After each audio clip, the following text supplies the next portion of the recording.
The thrilling world of Japanese fishing. This video takes you behind the scenes of Japan's toughest and most precise fishing industry. We explore giant tuna fishing, massive nets, long line techniques, and night squid hunting. You'll also learn about catching king crab and abalone, the secrets of quality, and how these marine treasures turn into millions of dollars on the global market. If you enjoy the content, like the video and subscribe to the channel. Japan is famous for its natural beauty, Mount Fuji, cherry blossoms, and its rich cuisine, especially sushi and sashimi, which rely on fresh seafood. Despite its beauty, Japan is one of the world's largest fishing nations, harvesting millions of tons of fish annually. Before departure, fishermen prepare their gear, inspect the vessel, and load salt to preserve tuna during long journeys. Then the captain assigns duties before the vessel leaves the harbor amid mixed feelings of concern and prayer.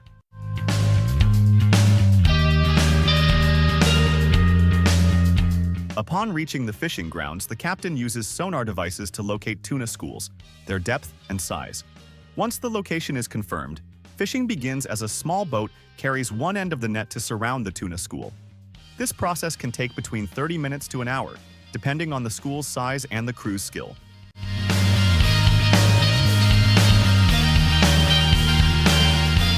At the same time, a helicopter monitors the school from the air and sends its location to the vessel. Support boats also help push the fish toward the center of the net.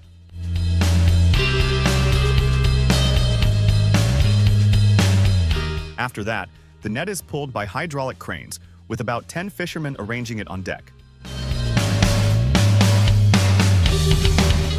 It may take hours, length ranging 1,500 to 3,000 meters, while another boat secures the net's other end to the vessel.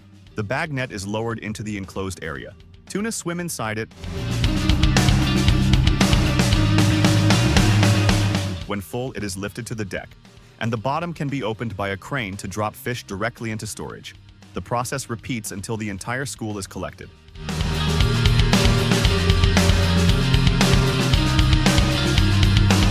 One catch may weigh 15,000 to 40 grams, while some large schools can exceed 75,000 grams.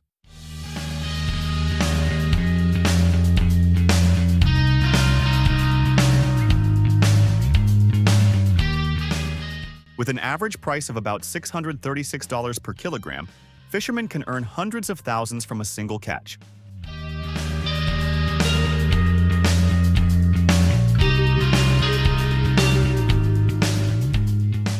Some fishermen use manual hauling to lift tuna, but it requires great effort. On small boats, fishermen quickly kill the fish with a knife to preserve meat quality.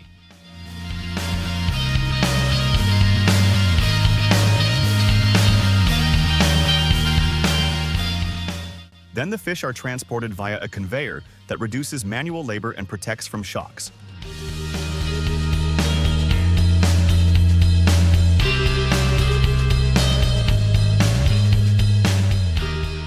On short trips, fish are kept in a mix of seawater, ice, and salt at 0 to 3 degrees Celsius without full freezing.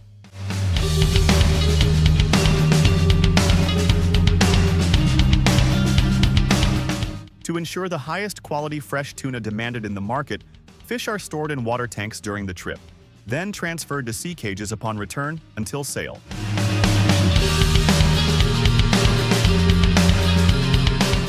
Then, the long line fishing method is explained, a technique relying on a long main line with multiple branches, each carrying a baited hook. Fishermen attach the bait and release the long line into the sea.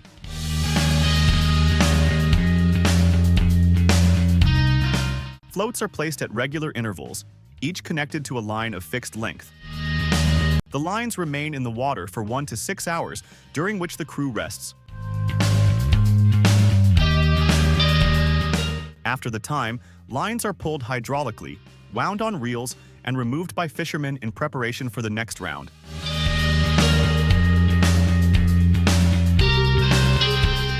When the tuna tires and rises to the surface, it is lifted by a hook, usually attached at the gills to protect the meat.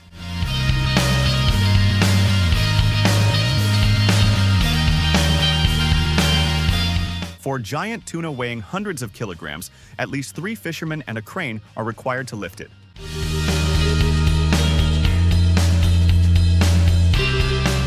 After collecting the catch, gills and tail are removed, and tuna is transferred directly to cold storage, kept at 0 to 4 degrees Celsius. Then begins a display of one of the most exciting tuna fishing methods in Japanese culture. When a school is found, bait is thrown to attract fish toward the vessel. Once the fish gather densely, fishermen start throwing hooks. The tuna are so numerous they immediately take the bait or latch onto the hook directly.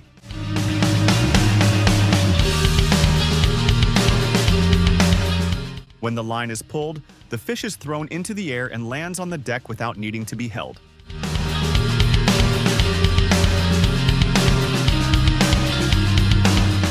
When the school is large, 2 or 3 fishermen work together to catch one fish, while the deck slope helps the tuna slide quickly to the conveyor for safe storage.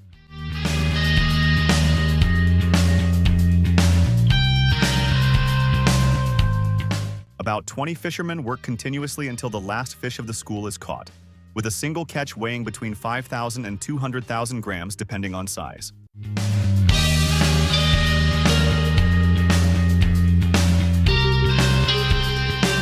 Rod fishing is a challenging experience, as fishermen wait long hours and battle the tuna before finally lifting it to the surface.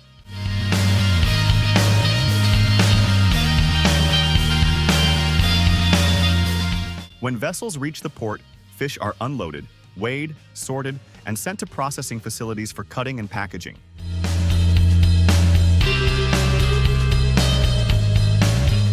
Japan is famous for global tuna auctions, where a single fish has sold for about $1.3 million.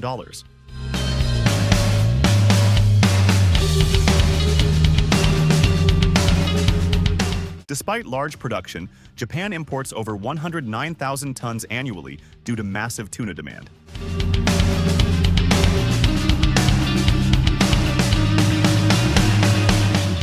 Before moving to king crab fishing,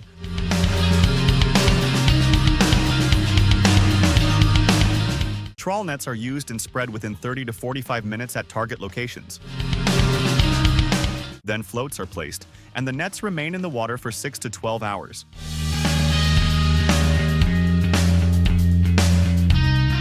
The next day, nets are hauled using cranes and crew effort, yielding between 150 and 250 kilograms per operation. King crabs are removed carefully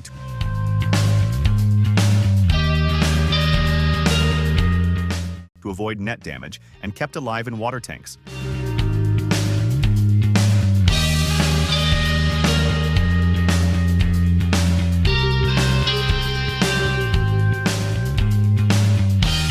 Japan is one of the largest king crab markets, importing hundreds of tons annually from China and Russia.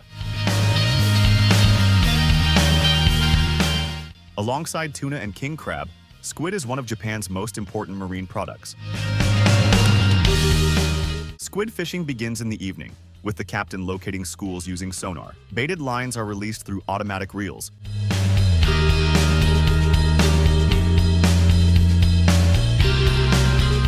While strong lights attract squid at night. When squid take the bait, the automated system pulls the line and multiple hooks release it automatically.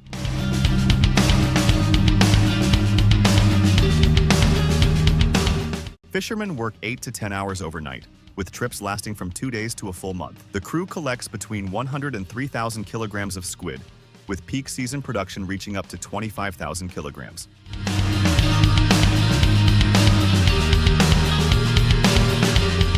Squid is sorted and placed in trays moved by an automated conveyor to cold storage, where it is kept at 0 to 4 degrees Celsius for up to 7 days. After chilling, squid is packed into distribution-ready bags.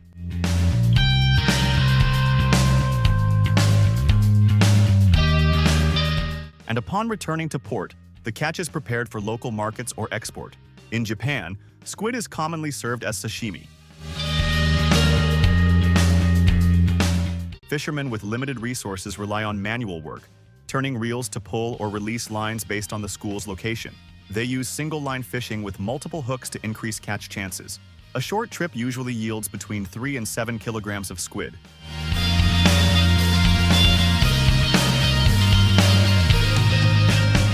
Squid is often prepared on board and hung to dry, a method that helps preserve it.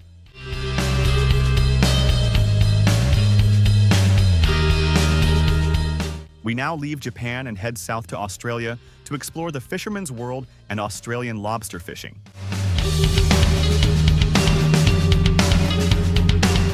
Lobster fishing is one of Australia's most famous methods, generating hundreds of millions of dollars annually.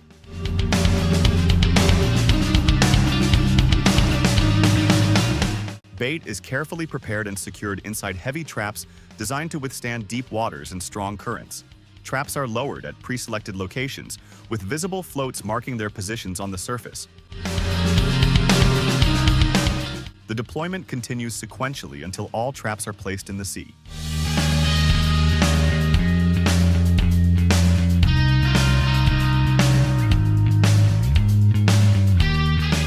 Traps are left for 12 to 24 hours to attract lobsters.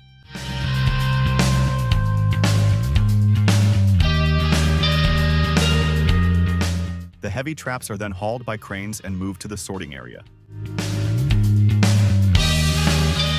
Lobsters are sorted by size, marketable ones are kept, while egg-bearing females and juveniles are returned to the sea.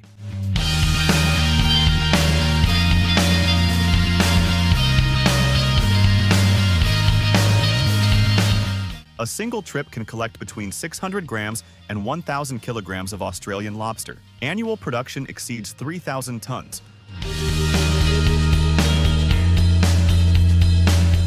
With prices ranging from $48 to $75 per kilogram.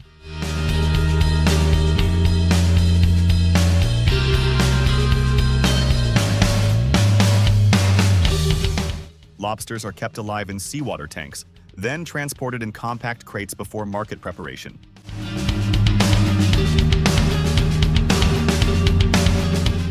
Diving is also used to catch lobsters, as fishermen descend under large rocks, grab them directly, and store them in mesh bags. This method is considered suitable for marine tourism due to its manual nature.